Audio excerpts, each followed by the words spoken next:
25 ஆண்டுகள் ஒரு கனவின் பயணம். 1994ஆம் ஆண்டு திரு ஸ்ரீதர் மற்றும் திரு விஜயகுமார் இணைந்து ஃபோரம் ஆர்க்கிடெக்ட்ஸில் பணிபுரிந்து கொண்டிருந்தனர். பின்னர் 1998இல் பில்டார்ச் ஃபவுண்டேஷன் உருவாக அடித்தளம் வைக்கப்பட்டது. அது கன்சல்டன்சியாக இருக்கும் பொழுது அவர்கள் டி ஸ்டைலஸ் டிசைனர்ஸ் தொடங்கினார்கள். அப்போது திரு விஜயகுமார் கட்டிடக்கலை மட்டுமல்லாமல் பல துறைகளில் சிறு சிறு வேலைகள், கிராஃப்ட்ஸ் விற்பனை, பில்டிங் ப்ரமோஷன் என பல்வேறு திசைகளில் அயராது உழைத்தனர். 2004ஆம் ஆண்டில் விஜயகுமார் டைரக்டராக பொறுப்பேற்று நிறுவனத்தின் பாதையை உறுதிப்படுத்தினார்.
இதுவரை 800க்கும் மேற்பட்ட ப்ராஜெக்ட்களை முடித்துள்ளோம்.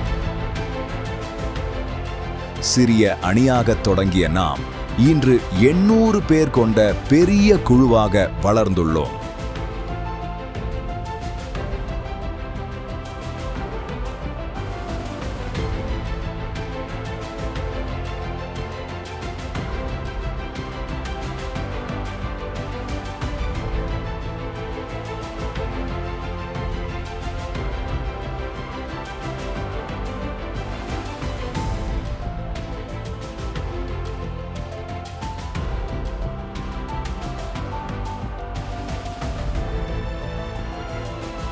இப்படை தோற்கின் எப்படை வெல்லும்.